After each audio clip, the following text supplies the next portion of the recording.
at 888-TAX-DEAL. That's 888-TAXDEAL. 888-TAX-DEAL. Former Congressman J.D. Hayworth on Hot Talk 560 KSFO. Live with local talk all morning. A new voice for this new year at Hot Talk 560 KSFO.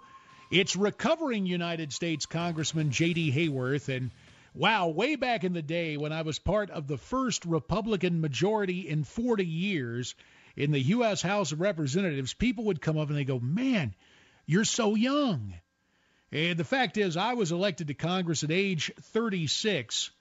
But in California's 9th congressional district, there is a Republican candidate who is much younger. He's 24 years of age, but he will have a birthday that will make him constitutionally eligible before he would be seated in the next Congress if he can dispatch Jerry McNerney. We welcome to KSFO Ricky Gill. Ricky, thanks for taking some time to spend with us this morning. I appreciate it, JD, and congratulations on your new show. Well, thanks. It's way too early to demonstrate this to you, Ricky, but there is life after Congress, and it was a remarkable experience. Now, this morning, I understand, former Florida Governor Jeb Bush was in town, and so you are basking in the afterglow of that event. Tell us about this morning's event.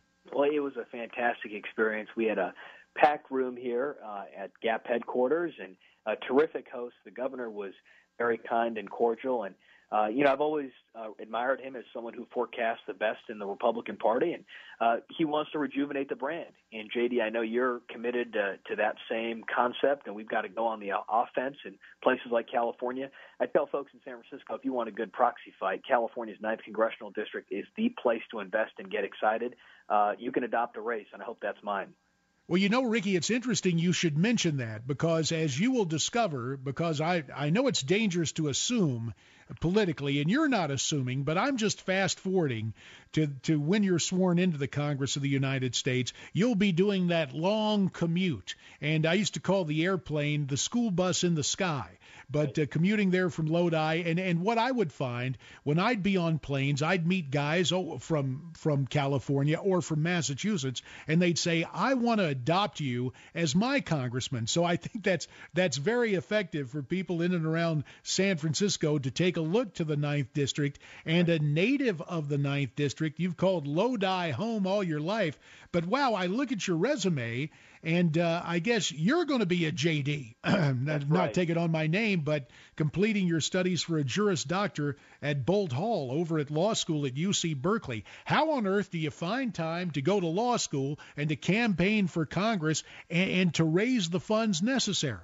Well, I've essentially wrapped up my degree there, and that was an enjoyable experience. Being on the Berkeley campus as a Republican made me at least an endangered species, JD. I like to think it firmed up my convictions. But, look, I think running this race, I want your audience to know, was not, something that was not done with due deliberation. There was a real urgency to this campaign. The urgency was now, and here's what I mean. In the congressional district where I'm running, and by the way, this seat was held by a Republican until 2006, so this is winnable. I was telling Governor Bush this morning. His brother actually got more votes than John Kerry in this district. It's a classic swing seat. It's a place where we want to play ball. Here's what I want to emphasize, though. We have twice the national unemployment rate. The American dream is on the ropes there. I come across young people all the time who say, Rick, I want a fresh voice in Congress because, things are tough here. I'm not sure I should even stay in high school because I have to supplement my father's underemployment. And there's a lot of desperation there, but, JD, there's a political dysfunction, too. And here's what I mean by that. There's not a single state or federal legislator who lives in the congressional district where I'm running. It's remarkable to think about how sliced and diced we have been as a community. All our representation has been outsourced, including my opponent. Jerry McNerney does not live in this district. I don't want to be too harsh here, but I feel like he's two-timing this community. He lives in Pleasanton, far outside of the district. I don't think he feels people's pain. And for me, it's here and now, and there's something compelling about that, and that's why this endeavor means so much. He calls Lodi home. You may be calling him congressman. He's congressional candidate Ricky Gill, 24 years of age, but mindful of the Constitution, he will have a 25th birthday before he would be sworn into the Congress of the United States, and it's all set up. By the way, Rick, when is your birthday?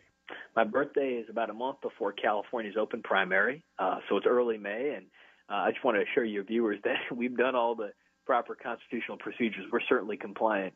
Governor Bush made a joke about that today. But look, we're pushing the age envelope here. But in a district that is so hard hit, they're really looking for someone to turn the page. My opponent, his answer on the economy, JD, was to convene a blue ribbon commission. And the commission never met. He's voted for all these big-ticket items like the stimulus without any results. Our unemployment there is pushing 15 to 16% in San Joaquin County. So there are a lot of issues that he's just not addressed. He sold out our agriculture interest and voted against free trade. He is really part of a past we need to reject. I think he's going to try to cite experience in this campaign, but with all due respect, JD, he's got experience I don't want to emulate, and I think the citizens of that district know that too. Ricky Gill running for Congress in the 9th Congressional District, as he just mentioned, the incumbent Democrat Jerry McNerney. Now, Rick, when you go out and talk to voters, and let's face it, one thing that cuts across party lines, when I was trying to get on the ballot way back when in Arizona, and it's not just a cosmetic formality. In Arizona, the law was you had to go out and get 0.5% of the members of your party, the same number who voted in the previous election to qualify for the ballot, have all those signatures validated. So we were talking about thousands of signatures. And I ran into Dennis DeConcini, the old Democratic senator who was retiring. He said, let me tell you something, JD. You go door to door, you're going to get a real education visiting with people. So I know, and I'm not trying to make the age thing a big issue, but probably you've run into some voters who said, wow, you're a young man in a hurry. Why Congress this early in your life? Sure. No, well, and it's a very fair question.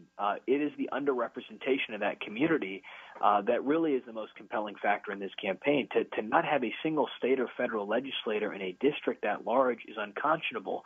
I think the big national debates that are happening, which are going to shape the trajectory of this country, JD, are happening in Congress. It is the size and scope of federal government. It's how many to the extent we want unelected bureaucrats to bind up our economy in red tape. It's about spending that's going to drown the next generation and even generations of taxpayers that are unborn. It's about making sure that America remains competitive in a global economy, and those discussions are happening in Congress. And my opponent has stood in the way of serious economic reform. I'll tell you, I think he's totally stepped in it on an issue that's very near and dear to my heart, which is redistricting. I'm not sure if this has come across your audience's radar, but he was caught paying a lobbyist $20,000 to subvert the Citizens Redistricting Commission. I mean, he was manipulating the lines of a district, JD, where he doesn't live. I think the people there feel a level of political oppression that just had to be addressed. And I'm telling you, we've got the whole Democratic political establishment in Washington in a tizzy. They're nervous. They sent out a lot of nasty notes about Governor Bush's visit, but it means we've got this guy on the ropes, and he won the last election by only 1%. I think we provide the vision to go the distance here, and that's why this campaign matters so much. It's about the next generation. It's about the American dream, and it's about growing this party. If we are to make a stand anywhere, it's going to be in a district like this. Congressional candidate Ricky Gill, a native of Lodi, and a candidate in the congressional district where he lives. Imagine that. In stark contrast to 9th District incumbent Jerry McNerney. Listen, I know that it's a busy day for you, Rick. I understand that, but do you have time to hang with us a little bit more, or you got to run to another event? I can do it for a little more. I'm happy to oblige. I think my staff will give me the hook at some point, but we can do another segment if you'd like. Sure. Fair enough. I always want to check because I remembered my days on the trail, and time is a 4-letter word. Great. Ricky Gill's going to sit tight. We'll be back with more. We're live and local all morning. Recovering Congressman J.D. Hayworth, Hot Talk 560, KSL.